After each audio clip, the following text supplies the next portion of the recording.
Now, where I come from, you always give a chance to double or nothing. Peter, are you confident enough, now that that gold's in your pocket, to go one more year? Well, on what, though? What are we betting? Well, let's decide that. So because, in all fairness, Brent was actually right on most of the bet. You said equities going up. Well, just hold on. No, that wasn't the bet. The bet was only on rates. Correct. But what he was saying was, the according to the milkshake theory, the dollar would stay strong, which it's done. Equities would stay strong or go up, which it has. So in all fairness, you've actually won more than you lost. No. I'm not going to accept this. First of all, yes, he did say that the U.S. stock market would go up, but he said that the dollar would go up. It didn't. It went sideways. And he said gold would go down. He even said gold could go to 1,000. I said no way that was going to happen. I said gold was going up. So I would love it if I got gold more went down. stuff right than he did. Go back to what this panel's about. U.S. dollar, oil, or gold. Brett, where would you think's the number one performer of those three? Or do you think all three are going to suffer this year? Or do you think U.S. dollar is the place to be over the next 12 months? Over the next 12 months, then I would say the dollar, without question. And then so gold. Dollar's up. What about gold? I think the gold will go down initially, but I think we're getting close to a point where they're going to go up together. So Eric's going to get to $1,000 gold question we're going to have. Do you see gold going to 1,000? Very possibly. And oil up, neutral, or down? I think neutral or down. Peter? Well, I think if gold was going to go to 1,000, it would have already done it when the Fed was hiking rates. Now that they're done hiking, I think the chances are very slim that gold's going to 1,000. Probably slim that it'll go back below 1,200. I think it's headed higher this year. So you think rates are going to go down? I think short-term rates are going to go down. Long-term rates, that's a different story. I mean, the Fed could easily So do you see any control. rate hikes in 2019? No, I think there's more likely that we're going to have a rate cut in 2019 Brett, than a rate hike. How many rate hikes are we going to have? Are we willing to bet a gold coin? I'll bet a gold coin. Okay, everybody Wait, saw it. On what? You're betting how many? You're three rate hikes? No, just no. The bet you is said no. two. You no, said two. No. Yeah, Let's bet. No. We'll make it simple. Either a rate hike or a rate cut. If it's a rate hike, I'd Brett have wins. to win. You didn't want to make this bet last year. Because it's the most. Don't gamble on guessing games. Come on. Let's just do it. Huh? A rate hike, he wins. Rate cut, you win. All right. What the hell? I'll take it. In all fairness, Brent was actually right on most of the bet. So what should we bet on for a double or nothing? What's the time frame? But I don't even Next know what we're 12 betting months. on. You can't We'll just decide. have a bet for the sake of betting. So nervous. Look at that. First time winner. You're just lucky you didn't go in on that bet because you thought he was going to win. Come on, act like you've been here before. Nobody Act like you've been here before. Come on. Nobody thought the Fed was going to cut rates. Okay, let's move forward there. Let's talk about negative interest rates. Do you think that this trend is going to continue globally where the bankers who, you think most bankers are idiots, and right? Well, but I actually think that what else can they do? I believe we're going to go lower and longer. well, I mean, what they can do is the right thing. But what they will do, it's like asking me how much longer is a drug addict going to take drugs? I mean, until he can't do it anymore, until he's, hung over and he's, barfing in, a toilet enough and his wife's left him and, he runs out of options. But yeah, I mean, the central bankers are going to continue to pursue this policy as long as they can do it without some type of a crisis that intervenes. But the problem is, the longer they do it, the worse it's going to be. And then the scarier it is to actually do the right thing and quit the habit. But I don't think that it can go on that much longer. I mean, decades, no way. I mean, can it go on for more years? Sure. But Trump is I don't going know to how do, many. But it's an election year, so it's all about the economy. Trump is going to do everything he can to stimulate and keep the markets going. So, well, I mean, do you see the big equity, the U.S. equities having a severe, is 2020 the year where? Look, the U.S. market, has never been this overvalued, overpriced, as far as I'm concerned. People were optimistic in 2000. And I mentioned earlier, one of the warning signs is that we did blow up the private equity market. A lot of these companies, like the VRICs and all these unicorns, they're dead now, and that money is dried up. And that is thisbubbles.com. And the dot-com bubble popped a little bit before the NASDAQ bubble in 2000. So look, the market is very, very dangerous. It can easily go down. I mean, Trump will tweet as much as he can to try to prop it up, but whether that and the Fed's printing press is going to be enough, we'll see. Brent, I want to get your opinion on this. I think the big potential risk, the unicorns are already a risk. I think that it's kind of unwinding. It's the actual credit markets. So you look at the triple Bs, how much debt there is that, should it be triple B or is it junk, right? You look at companies like GE and the rates and what truly should it be financed, and their debt at.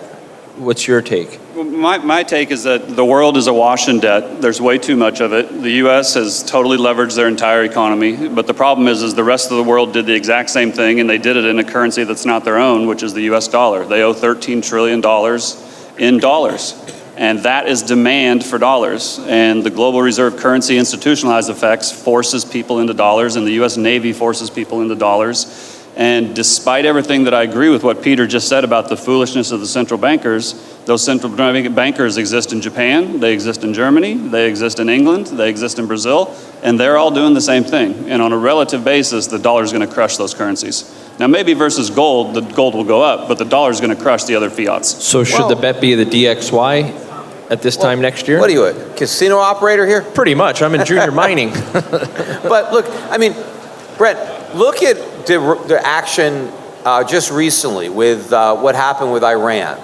You did not see a big flight to the U.S. dollar. You saw a move into gold. You didn't see the dollar move at all, so they didn't sell it either. What fiat currency did they go into? Well, they're a little bit into the yen, but they went into gold. I mean, so Peter, here, hold on. I've already said that gold, everybody should own gold. Gold's going to get a bid. Now, let's talk about the fiat currencies versus each other. Which fiat currency is going to perform the best? Well, I don't know. I think the dollar, though, is going to do worse than the other major fiat currencies over time. Well, because I think this whole fiat system that we have is nearing the end of its life, and the fact that we're at these 0% rates or negative rates and all this stuff that's going on is the death knells of this system, which was doomed from the start. And I think we're going to remonetize gold. I think gold is going to reassert itself as the primary reserve asset, monetary asset in the world for central banks, and that threatens the dollar. The dollar and the United States is the one country that has benefited the most from this fiat system. We have created the reserve currency, and the ability to do that has enabled the U.S. economy to evolve on this trajectory where we don't save and we continue to borrow and we don't produce, but we keep consuming and we export the money we print for the goods everybody else works hard to produce. And so, but then why are the rates in the U.S. higher than the rest of the world? Your whole thesis falls apart. No, there, in my opinion. First of all, we've had higher rates than the rest of the world for a long time. Look at what rates used to be in Germany and what they used to be in Japan and Switzerland. We always had higher rates. But if you look at the real rate, I mean, our official CPI numbers, our inflation, even the way the government measures it, is higher than it is in Japan. Okay. And so if you look at the real rate, you don't have as big an advantage. But our advantage is not really there. I mean, if you try to hedge the currency risk, you're going to have a lower yield in the U.S. than you have in these other countries. But I do think that people have an unrealistic level of confidence in the U.S. dollar, in the U.S. economy, and I think that's going to change. Let Brent rebut that. Hold on. So I want to dispel a myth that's out there right now. And I know that a big part of being a believer in gold is to believe in the death of the dollar. But if you are bearish the dollar, that's completely fine. But you are not contrarian if you are bearish the dollar. Donald Trump thinks the dollar is going lower. The Bureau of International Settlements thinks the dollar is going lower. The IMF thinks the dollar is going lower. I can show you a slide. Well, Trump doesn't think it's going lower. He doesn't think it's going lower. He wants it to go lower, and he thinks that's a good thing. He's wrong. So here's a survey of 33 financial institutions. 32 of them think the dollar is going lower. Only one of them but they probably only think it's going a little bit lower, so they're still wrong. It's going a lot lower. So when the dollar goes to zero, which currency goes to the moon? Which fiat currency goes to the moon?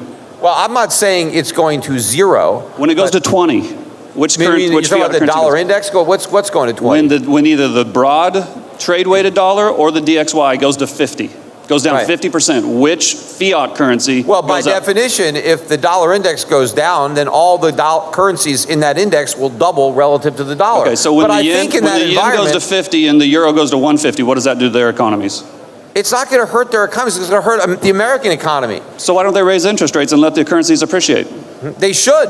But they're not. Why aren't Because a lot of the central bankers are under the false impression that a cheap currency is good because it enables you to export to the United States. But the United States is broke and can never pay for anything that it's buying. I mean, this is an asinine system that exists right now where people think that weakness is strength. I think the and then best you is export for the DXY. sake of exporting. I think we you agree. export to import. I think we agree that the system is asinine, it's messed up, and it's going to fail. The question is, what are the knock-on effects of the failure? I say the knock-on effects of the dollar is going higher. You say it's going lower. Yeah, I think, look, the dollar has been going down. If you go back to Since when has it gone down? If you go back to 1971, when we It's up since 1971. It's up since then. No, look, well, in 1971, you could buy a Swiss franc for 25 cents. How much does it cost today?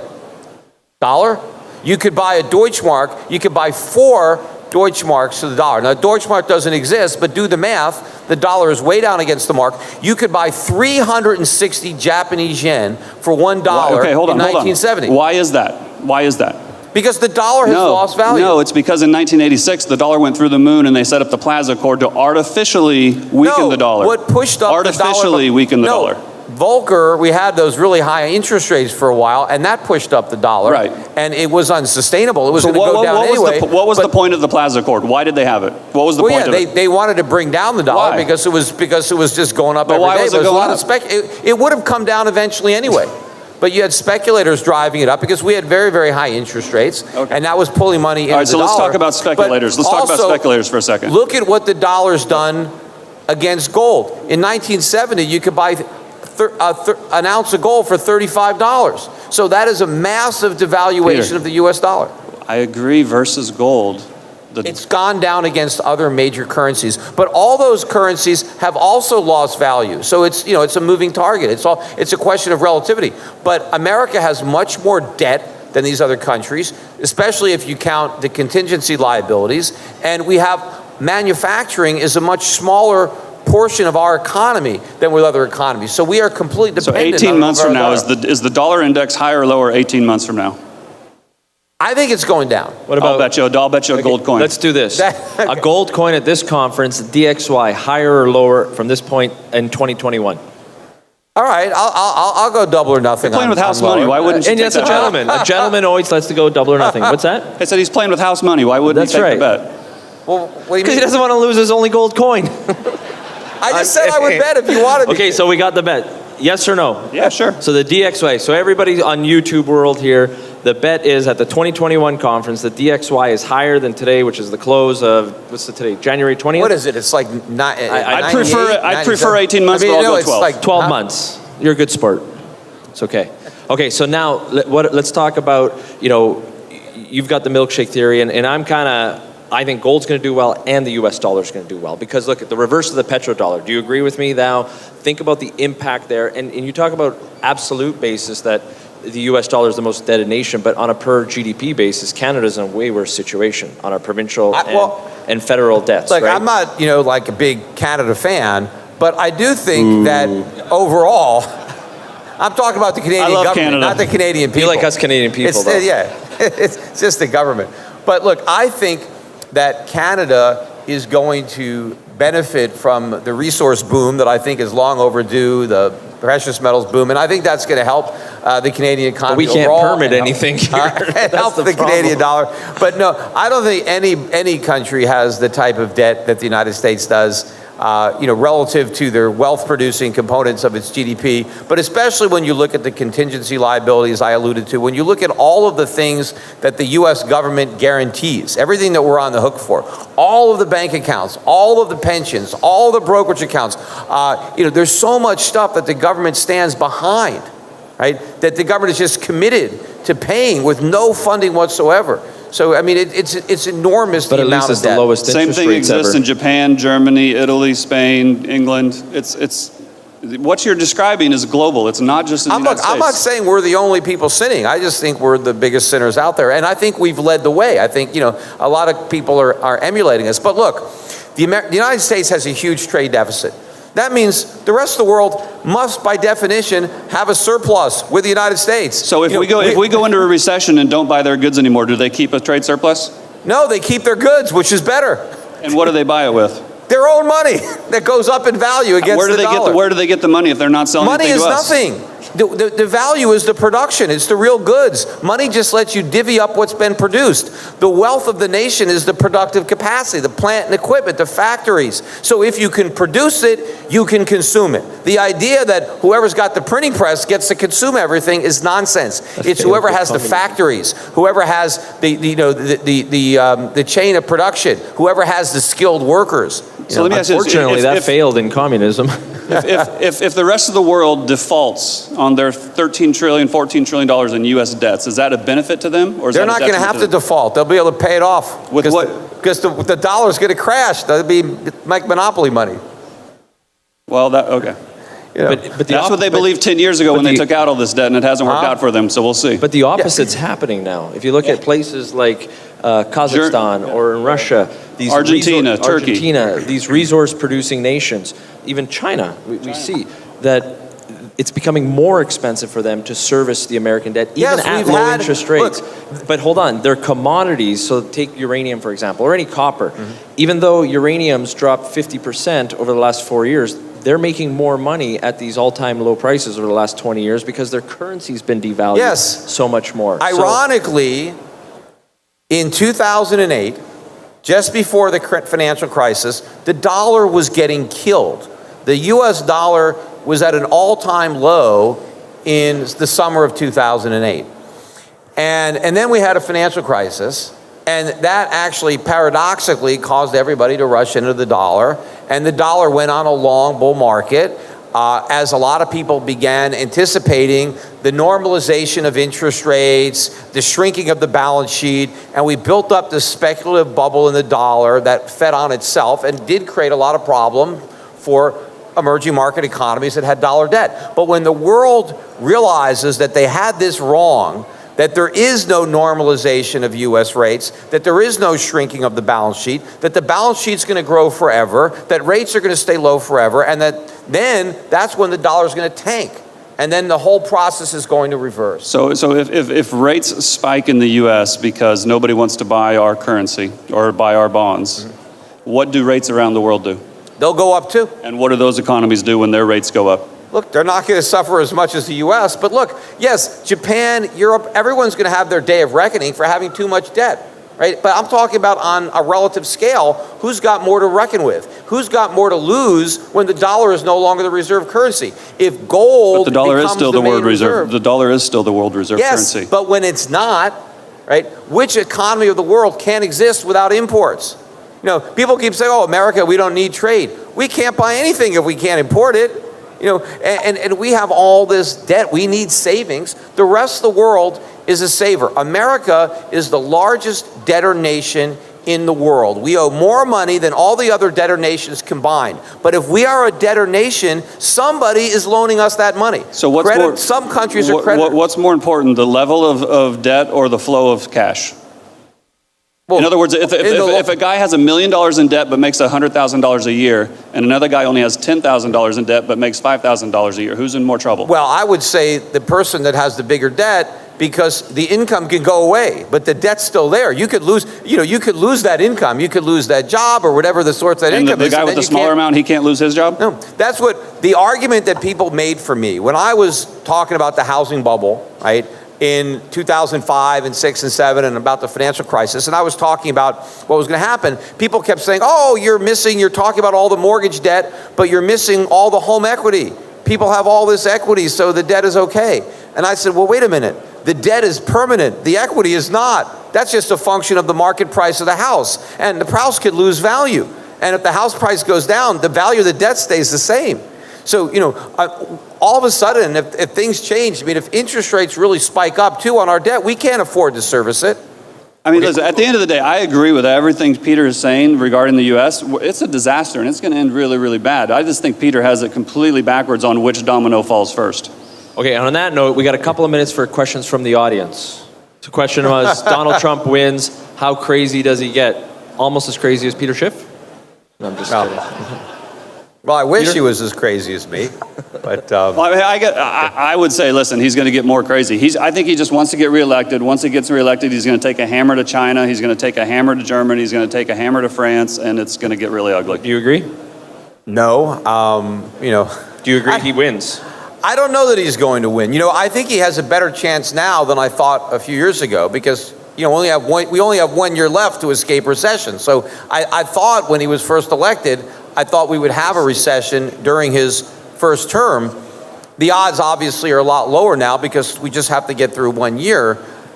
If we do enter recession before the election, I think he has no chance of winning. If we manage to skirt it, if we don't have a spike in unemployment between now, if the stock market bubble doesn't pop before the next election, he's not a shoo-in. I think he could still lose, but he might win. But there are people who think that maybe he'll finally do the right thing once he's been reelected, right? Because he was trying to get reelected and being more political, but maybe he'll actually cut government spending and maybe he'll actually do some good stuff. And I don't think so. I think he had a small window of opportunity with a Republican Congress to get anything meaningful done, and he did nothing. And if he does manage to get reelected, he'll probably lose the Senate. I don't think if we reelect Trump, we'll probably hand the Senate to the Democrats, so it'll be even harder for anything to get done. We got time for 2 quick questions, then it's going to be Hall of Fame, Golden Glove boxer Rick Rule. Yes, sir, in the back, standing up. Yeah, well, he's asking about the quantity fear of money, and the quantity went up, so why didn't prices go up? Look, prices did go up. Prices are not lower than they were a year ago. Prices did go up. Why didn't they go up more? Well, first of all, I don't think we're measuring them accurately, so I think they did go up more. But you also have to look at the prices that went up. Stock prices went way up. Last year, S&P earnings were down about 1%, but stock prices were up 30%. There's inflation right there. So inflation is pushing up asset prices, and it is pushing up some consumer prices. And look around the world, there are other countries that had higher increases in consumer prices. So inflation is there. It's just going to get a lot worse. Because it's going to move out of the financial assets when people like it into consumer goods where they don't like it. See, I believe we're entering a deflation before inflation. And I think me, you, Raul, Grant, I think we're all on the same page. Sir in the hat there. Well, that's what Peter Schiff wanted to promote on his new wallet. Well, you don't have to create anything to replace the dollar. Gold already exists. It's been here a long time. They tried to replace gold with the dollar, and it didn't work. Remember, they told us that the dollar was as good as gold. Well, it wasn't. Gold is a lot better.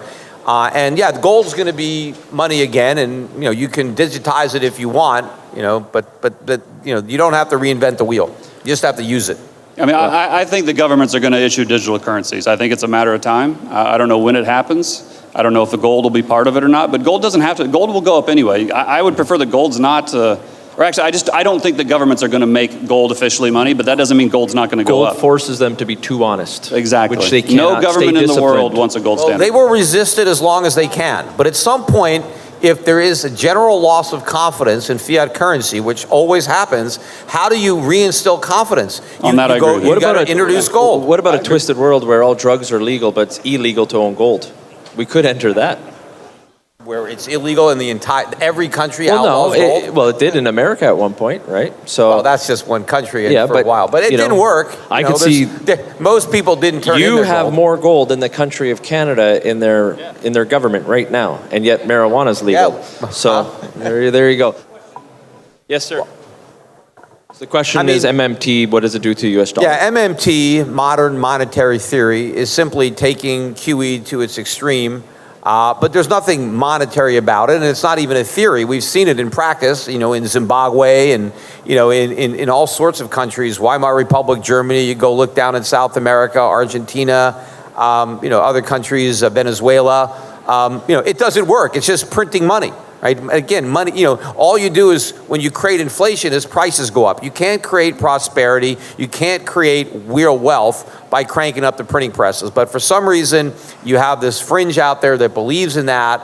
And I do believe that if we do elect the Democrats, they will rely on the central bank to finance most of their spending agenda because they won't be able to raise the taxes from the rich, and that's why we're going to have, massive inflation. Well, I mean, here's what I find interesting about MMT, and I do think MMT's coming. Again, it's not just coming to the U.S., it'll come to Germany and Japan and everywhere else, but MMT is actually going to be a battle between the central banks and the governments.